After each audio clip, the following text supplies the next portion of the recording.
Hello दोस्तों, मैं राम ठाकुर स्वागत करता हूं आपके अपने यूट्यूब चैनल अल्टीमेट लक्ष्य इनोवेटिव लर्निंग में। तो दोस्तों, जैसा कि हम मैथ का सीरीज़ कर रहे हैं तो इसमें जो है स्टैटिस्टिक्स आपका सांख्यिकी जिसको बोलते हैं वो आपका कंप्लीट कर दिया था मैं कल लास्ट डे। अब जो है हम लोग नेक्स्ट सेक्शन की तरफ चलते हैं जो एपी एंड जीपी है। नाम सुना होगा आपने। एपी मतलब अर्थमेटिक प्रोग्रेशन और जीपी मतलब जियोमेट्रिक प्रोग्रेशन। दोस्तों, ये सीरीज़ का क्वेश्चन है। नंबर सीरीज़ जो होता है उसका ये एक पैटर्न का क्वेश्चन है। एक सीरीज़ जो आपका रीजनिंग में आता है वो ये सीरीज़ नहीं है। ये जो है एक कॉमन सीरीज़ है जिसको हम लोग बोलते हैं एपी एंड जीपी। तो आज जो हम पढ़ेंगे वो पढ़ेंगे एपी और जीपी के बारे में। तो दोस्तों, इससे जो है एग्ज़ाम्स में क्वेश्चंस बनते हैं। इम्पोर्टेंट टॉपिक है, ध्यान से समझिएगा इसको और क्वेश्चन प्रैक्टिस करिएगा और ज़्यादा से ज़्यादा जो है इसका जो फार्मूला है उसको याद करने की कोशिश कीजिए, क्योंकि ये पूरा फार्मूला बेस्ड टॉपिक ही है। ठीक है, इसमें सारा फार्मूला आपको याद रहना चाहिए ए टू जेड, और साथ ही साथ जो है आपको कैसे अप्रोच करना है क्वेश्चंस को, उस तरह से इसको लेके चलना है। तो अब इसके बाद मैथ में आपका सिर्फ 2 से 3 टॉपिक और बच जाएगा, जिसमें एक है आपका टाइम एंड वर्क और पाइप एंड सिस्टर्न।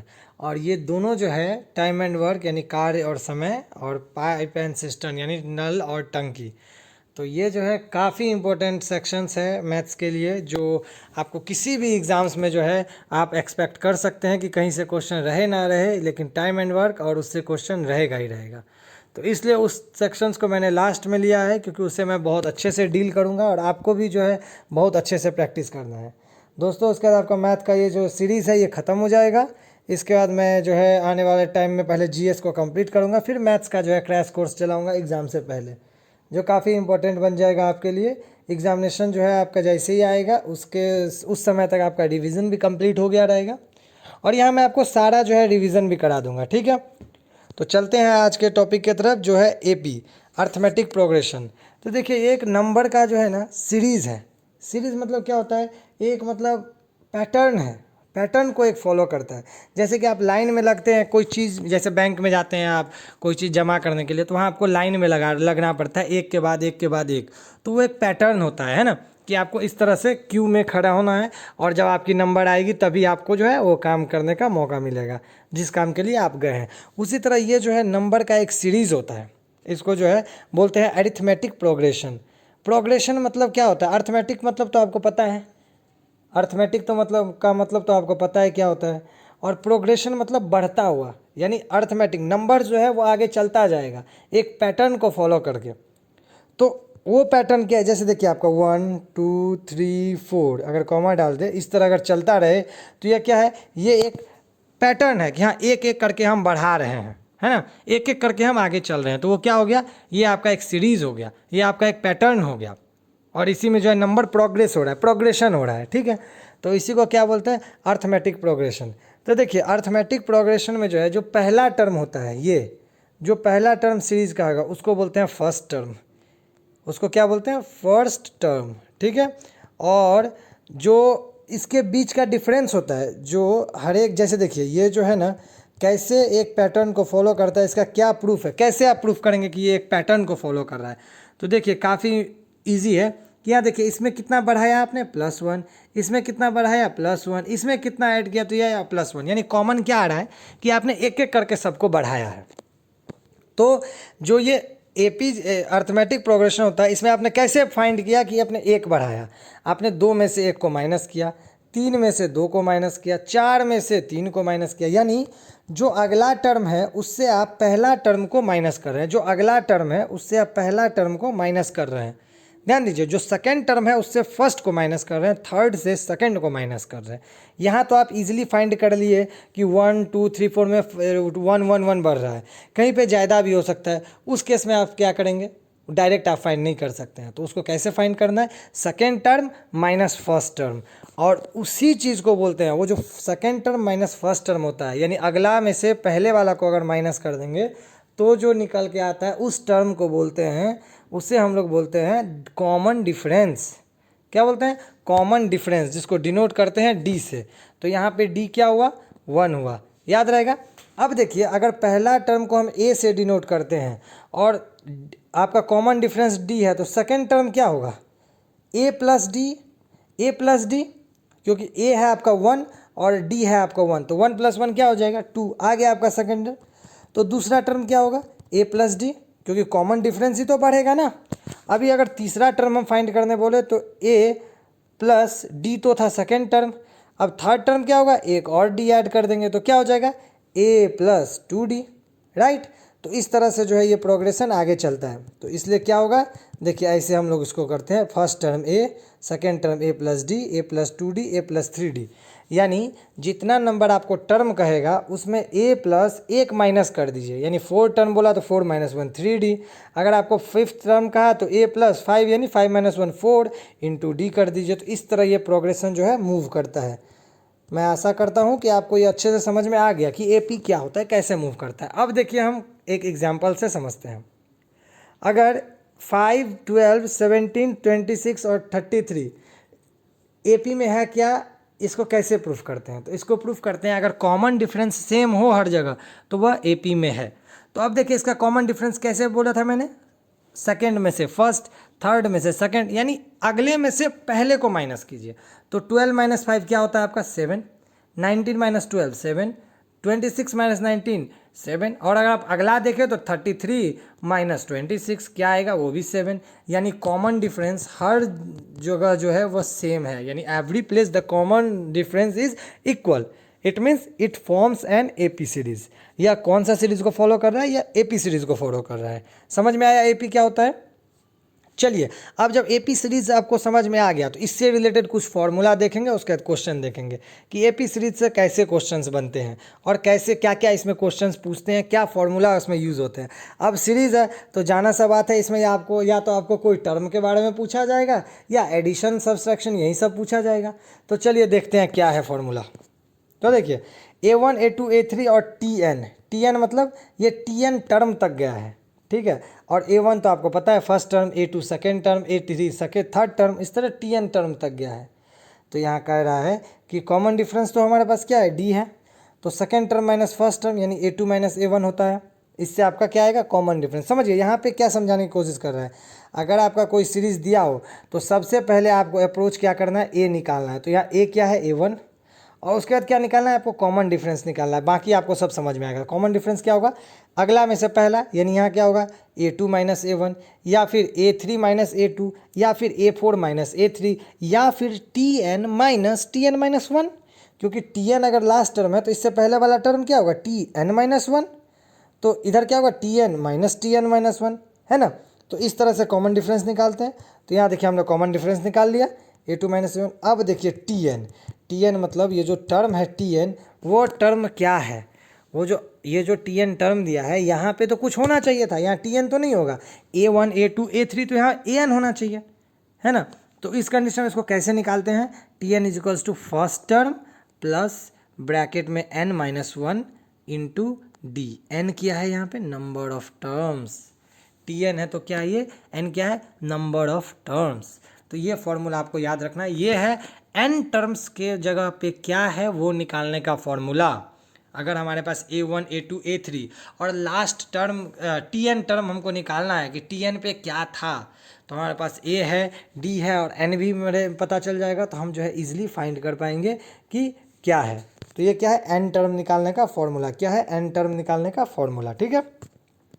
चलिए अब है सम। मैंने आपको क्या बोला, ये तो कोई एक टर्म TN बोल दिया ना, तो जरूरी नहीं है कि लास्ट, कोई भी टर्म बोल सकता है। अगर आपको T8 बोले, मान लीजिए यहाँ आपको बोले कि T4 बताओ क्या होगा, भाई T4 क्या होगा, भाई T4 क्या होगा। चलिए T4, N के जगह हमने 4 रखा, तो A तो A है A1 आपका, ठीक है। और प्लस में N - 1, N क्या है, N के जगह 4 है तो 4 - 1, और हमारे पास D क्या है A2 - A1, right, A2 - A1। तो अब देखिए इसको जब हम लोग सॉल्व करेंगे तो क्या आएगा, A1 और प्लस 4 - 1 3 और A2 - 1 D, यानी A + 3D। और मैंने आपको पहले भी बताया था कि फोर्थ टर्म क्या होगा A + 1, वही चीज़ जो है यहाँ पे बताया गया है कि एक कम कर देंगे उसको 3 से इंटू कर देंगे तो वो हो जाएगा।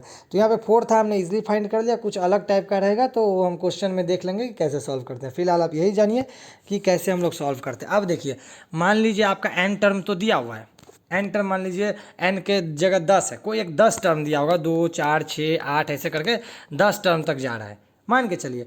तो उस केस में कहा गया कि इस सीरीज़ का इस जो n टर्म्स है इस सारा का सम क्या होगा। तो सम का फॉर्मूला ये है, देखिए Sn मतलब सम ऑफ n टर्म्स, n मतलब जितना नंबर ऑफ टर्म्स है उसको 2 से डिवाइड करेंगे, 2 इंटू ए यानी a है first term, n-1 in number of terms और d तो कॉमन डिफरेंस आपको पता है। तो इससे जो है आप डायरेक्ट उसका फॉर्मूला में जा करके आप डायरेक्ट इसको जो है सम को फाइंड कर सकते हैं। एक और फॉर्मूला है जहाँ पे फर्स्ट टर्म और लास्ट टर्म दिया रहे वहाँ आपको इतना बड़ा फॉर्मूला यूज़ नहीं करना है, वहाँ आपको सिंपल करना है n/2, फर्स्ट टर्म a और लास्ट टर्म को डिनोट करते हैं l से, तो a प्लस एल। ये फॉर्मूला में आप पुट करेंगे, आपका आखिरी टर्म आपका जो है सम ऑफ जो है टर्म्स n टर्म्स पता चल जाएगा। अब जो है ये चीज़ हम लोग क्वेश्चन अभी करेंगे तो और अच्छे से आपको समझ में आ जाएगा। फिलहाल यही समझिए, सम ऑफ n टर्म्स का फॉर्मूला ये होता है जहाँ पे आपको a पता है, n पता है, d पता है, ठीक है। चलिए देखिए, टोटल नंबर ऑफ टर्म्स अगर फाइंड करना बोले ना, जहाँ पे आपका फर्स्ट टर्म और लास्ट टर्म दिया रहे, तो इसका एक और फॉर्मूला है, क्या, लास्ट टर्म यानी l माइनस फर्स्ट टर्म यानी a, l minus a by common difference d plus 1। अगर इस फॉर्मूला में आप पुट कर दे तो आपका टोटल नंबर ऑफ टर्म्स कितना है पता चल जाएगा, यानी n पता चल जाएगा। ओके, चलिए तो अब आते हैं हम डायरेक्ट क्वेश्चंस की तरफ, ठीक है।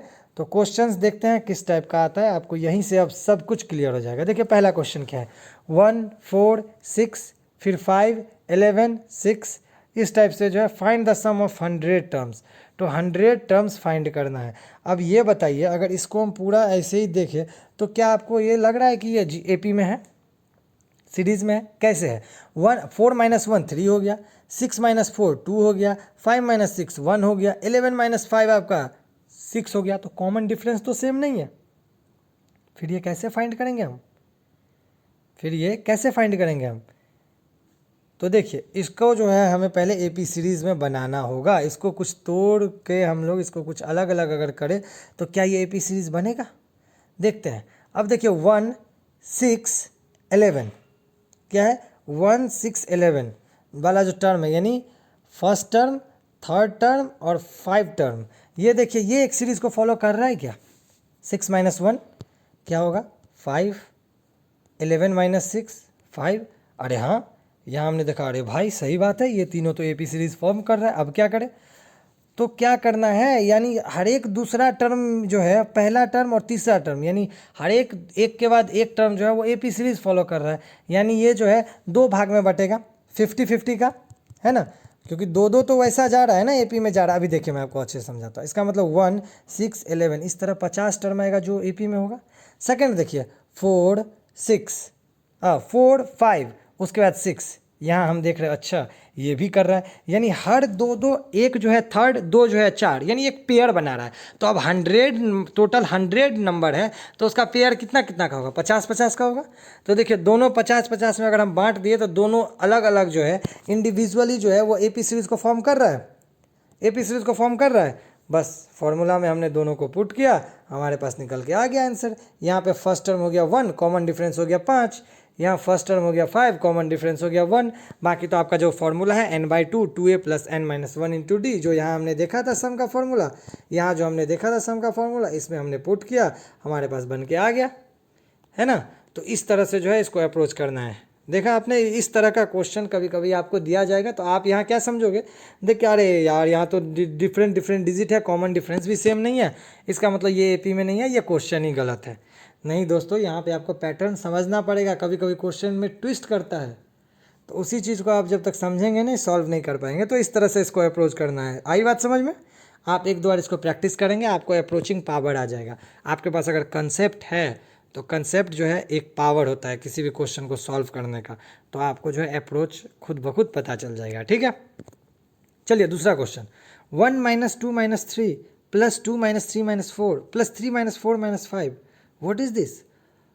ये तो AP में है ही नहीं, कैसे मान ली ये AP में, समझ में ही नहीं आ रहा ये AP में है या क्या है। दोस्तों यही आपको पहले क्वेश्चन में मैं बताया, और SSC CGL वगैरह में इस टाइप का ही ट्विस्ट क्वेश्चन रहता है ज़्यादातर। रेलवे में आपको APGP से इजी क्वेश्चन पूछे जाते हैं जो आप आराम से कर लोगे, फॉर्मूला बेस्ड होता है, लेकिन जो CGL SSC CHSL में है उन लोगों के लिए जो है थोड़ा सा वहाँ पर ट्विस्ट किया जाता है। CGL जो है थोड़ा हाई लेवल का एग्ज़ाम है, वहाँ ट्विस्ट करते हैं, तो उस जगह पे आपको जो है समझना होगा क्या करना है। देखिए 99 टर्म तक, तो यहाँ भी हम देख रहे हैं कि फॉलो करेगा। देखिए कैसे, 1 आप लीजिए और -3 लीजिए, कितना का डिफरेंस है, 4 का। अब आप बोलेंगे 1 और 3 में तो 2 का डिफरेंस है। दोस्तों यहाँ -3 है, यहाँ क्या है -3, नंबर लाइन आपको याद होगा, ये 0 है, ये 1 है, इधर क्या है -1 -2 और -3। तो अब देखिए कितना का डिफरेंस है, 1 2 3 4, इसके बीच कितना का डिफरेंस है, 4 का डिफरेंस है। और ऐसे भी 1 - 4 करेंगे तभी -3 आता है। सही बात है, सही बात है, 1 - 4 करेंगे तभी तो -3 आता है, यानी डिफरेंस कितने का है, 4 का। और अभी आप देखिए 2 3 4 जब ले रहे हैं तो 2 और -4 के बीच कितने का है, 5 का, और 3 और 5 के बीच कितने का है, -6 का डिफरेंस है। तो बस इसी तरह से जो है ये फॉर्म करता चला जाएगा अप टू 99 है। तो देखिए 3 मिलके एक पैटर्न बना रहा है ना, ये दो ऐसे करके एक पैटर्न बना रहा है, तो यहाँ 33 पैटर्न होगा इस तरह से। तो देखिए हमने वही किया, जो डिफरेंस है उसको हम लेके चले और हमने सीधे फॉर्मूला में पुट किया। n क्या है, 33 है, 33 है, और बाई 2 कर दिए, 2a यहाँ पे 4 है, -4, n - 1 33 - 1 इंटू कॉमन डिफरेंस आपका -1 आ गया। तो देखिए इस सब क्वेश्चंस में जो है ना, इस तरह का आपको अप्रोच लगाना होगा, इस तरह आपको पैटर्न पहचानना होगा कि किसके किसके बीच क्या लिंक बन रहा है। तो पहला और दूसरा मैंने इसीलिए ऐसा क्वेश्चन लिया जिससे आपको क्लियर हो जाए कि जो है इसमें अगर हम एसएससी सीजीएल की बात करें तो इजी क्वेश्चन नहीं आने वाली है, उसमें आपके ट्विस्ट रहेंगे, उस ट्विस्ट को पहचानना है। तो दोस्तों आप रिवीजन करें, इसको बार बार बनाएं, आपको समझ में आ जाएगा कैसे करना है। ठीक है, चलिए चलिए अब है find the sum of all 2 digit number which will exactly divisible by 9। जो 9 से कटे 2 डिजिट नंबर, 2 डिजिट नंबर बोले तो क्या, 10 to 99 है ना। उसके अलावा 10 के नीचे लेंगे तो 9 1 डिजिट नंबर हो गया, 99 के ऊपर लेंगे तो 100, डेट इज 3 डिजिट हो गया। और हमें लेना क्या है, सिर्फ 2 डिजिट नंबर लेना है, यानी 10 to 99। ठीक है, 10 to 99, ओके।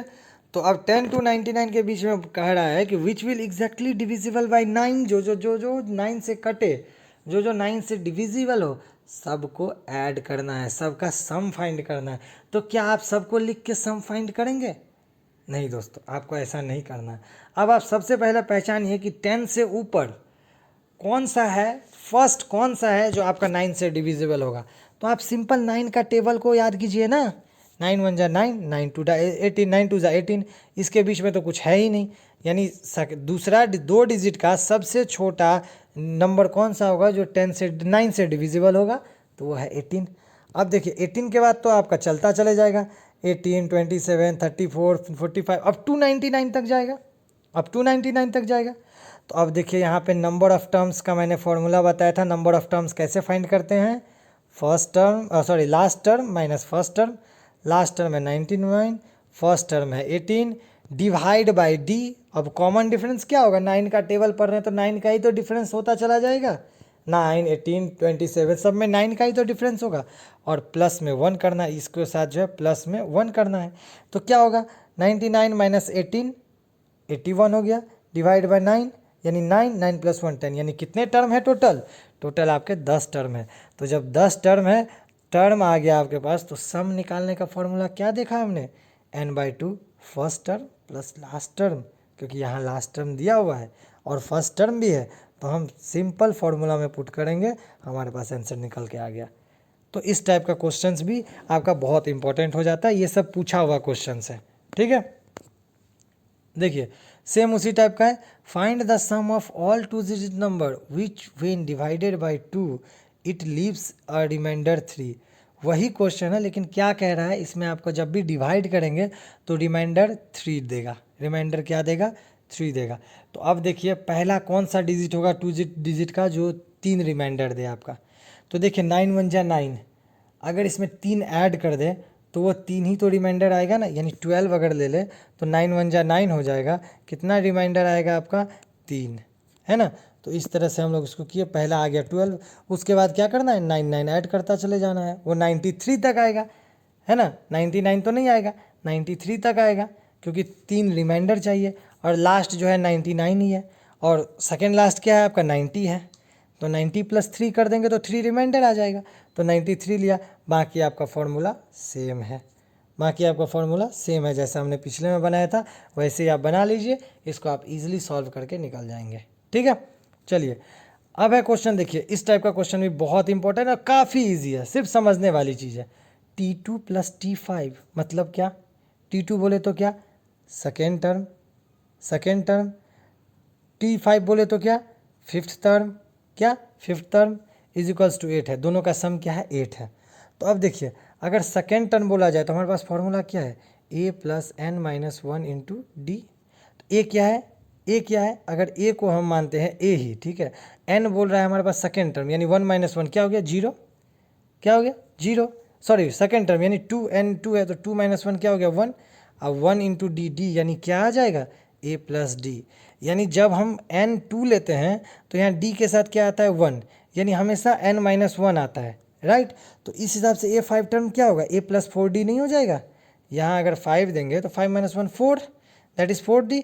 यानी ये क्या हमको दिखा रहा है कि जो टर्म बोला जाए उससे एक कम करके अगर d से मल्टीप्लाई कर दे और उसमें a ऐड करे तो वो उस टर्म को डिनोट करेगा। तो अब देखिए a2 + a5 sorry second term और 5 टर्म यानी क्या हुआ? a + d और a + 4d ऐड किया तो क्या आ गया? 5 आ गया, 8 आ गया। 8 आ गया तो इससे हम जो है इक्वेशन फॉर्म कर दिए, a को ऐड कर दिए, d को ऐड कर दिए, तो पहला इक्वेशन आ गया। सेकेंड में देखिए क्या कह रहा है? T3 T7 दिया हुआ है। T3 बोले तो क्या? a + 2d और T7 बोले तो क्या? a + 6d। ऐड कर दीजिए, 2a + 8d is equals to 14, है ना। 2a + 8d 14, इक्वेशन 2 हो गया। अब देखिए ये क्या बन गया आपका? 1 और 2 क्या बन गया? लीनियर इक्वेशन इन 2 वेरिएबल बन गया। अब इसको आप लीनियर इक्वेशन को सॉल्व कर दीजिए। अब आप क्या करिए? लीनियर इक्वेशन को सॉल्व कर दीजिए, है ना। लीनियर इक्वेशन को आप सॉल्व कर देंगे तो क्या बन के आ जाएगा आपके पास? क्या आ जाएगा? a का वैल्यू आ जाएगा और d का भी वैल्यू आ जाएगा। तो a और d का वैल्यू आ गया तो क्या निकालने का रहा? 11 टर्म। 11 टर्म क्या होगा? a + 10d ही तो होगा, a + 10d ही तो होगा। एक कम करके d से मल्टीप्लाई कर दीजिए और a ऐड कर दीजिए। अब देखिए a आपके पास आ गया -1, d आपका कितना आया? 2, तो यानी 10 × 2, 10 × 2 क्या हो गया? 20 - 1 दैट इज़ 19। निकल के आ गया आपका आंसर 19। तो दोस्तों इस टाइप के क्वेश्चंस भी काफ़ी इंपॉर्टेंट है और देखिए कितना इजी है। सिर्फ एक कंसेप्ट है कि जो टर्म बोला जाए उसमें से एक माइनस करके उसको अगर d से इंटू करके a+ कर दीजिए तो वो क्या होगा? वो क्या हो जाएगा? वो उसका नंबर आ जाएगा। तो a+ अगर आपको बोला जाए a + 15d तो आप क्या बोलेंगे? यानी ये कौन सा टर्म हुआ? 16th टर्म हुआ। तो बस उसके बाद आप इजीली इसको सॉल्व कर दिए जैसे मैंने किया। ठीक है, चलिए अब चलते हैं दूसरा क्वेश्चन की तरफ, देखते हैं। अब देखिए यहाँ क्या है? T1 T5 T10 T20 T24 इन सब को अगर ऐड किया, ये क्या है? टर्म ही तो है। First term, fifth term, 10th 20th और 24th सबको जब हमने ऐड किया तो क्या बन के आ गया आपका? 224 सॉरी 225। तो find the sum of first 24 term. तो पहला 24 टर्म का सम बताइए। काफ़ी इजी है। देखिए हमको फॉर्मूला पता है, टी फर्स्ट यानी ए ही तो हुआ first term, a + 4d 5 term, इस तरह सब टर्म को लिख दिया हमने, वो इक्वल टू है 225। दैट इज़ यहाँ से क्या आ गया? a + 11d 45 हो गया। यानी 10th टर्म का क्या है? a + 11d क्या है? 45। ठीक है, तो अब बताइए कि S23 यानी 24 टर्म बोल रहा है फाइंड करने, तो वह क्या होगा? वह क्या होगा? तो S24 जब निकालेंगे तो 24/2, 2a + 20, यहाँ जो है 23 होगा क्वेश्चन में, यहाँ मिस प्रिंट है, 24th लिखा गया, 23 होगा। तो 23/2 हमने पुट कर दिया, हमारे पास क्वेश्चन बन के आ गया। ठीक है, तो देखिए यहाँ क्या क्या था हमने? a + 11d 45 है ना, और यहाँ से क्या आ गया आपका? अगर 2 कॉमन लिए तो 2 यहाँ कट गया, 2 से 11 यानी a + 11d, यहाँ हमने 45 रख दिया तो हो गया 45 × 2 90। तो बस 23/2 × 90 सॉल्व करके आ गया इतना। तो इस तरह से इसको अप्रोच करना है। ठीक है, चलिए ये था आपका अभी तक का AP का जितना भी टर्म्स था ये हो गया। AP+ में हमने क्वेश्चंस भी डिस्कस कर लिए। देखिए मैंने काफ़ी हाई लेवल के क्वेश्चन डिस्कस किए और थोड़े से जो है लो लेवल का भी क्वेश्चन डिस्कस किया। इसमें आपका सब कुछ आ गया AP से रिलेटेड, इससे बाहर AP से कुछ नहीं आएगा। दोस्तों आपको कंसेप्ट समझना है, एपी में टर्म कैसे फाइंड करते हैं, सम कैसे करते हैं, चीज़ों को समझिए, कैसे वो प्रोग्रेस हो रहा है, जो सीरीज चल रही है उसमें कैसे हम पहचानेंगे कॉमन डिफरेंस क्या है, फर्स्ट टर्म क्या है। सिर्फ फार्मूला से आपको खेलना है और आपके पास आंसर आ जाएगा। ठीक है, तो इस तरह से इसको आप सॉल्व करेंगे तो आपके लिए काफ़ी इजी बन जाएगा। और एपी जो है उसमें कुछ नहीं है, बहुत ही आसान है आपका। बस एक बार आपको अच्छे से उसको गो थ्रू होना है, अच्छे से आपको समझना है, क्वेश्चंस ज़्यादा प्रैक्टिस करना है, आपका आराम से ये हो जाएगा। तो दोस्तों यूट्यूब चैनल पे बने रहें, अच्छे से आप अपना मैथ्स की तैयारी करें, रिवीजन करें। कोई भी डाउट हो आप जो है मुझे कमेंट बॉक्स में अपना डाउट टाइप कर दे, मैं आपको अगली क्लास में जो है उसका आंसर बताऊंगा, उसका सॉल्यूशन बताऊंगा। तब तक बने रहे यूट्यूब चैनल पे। अगर किसी ने सब्सक्राइब नहीं किया है तो उसे सब्सक्राइब करें, लाइक करें, ज़्यादा से ज़्यादा शेयर करें। तो दोस्तों मिलते हैं अगली क्लास में, तब तक के लिए thank you very much, bye bye.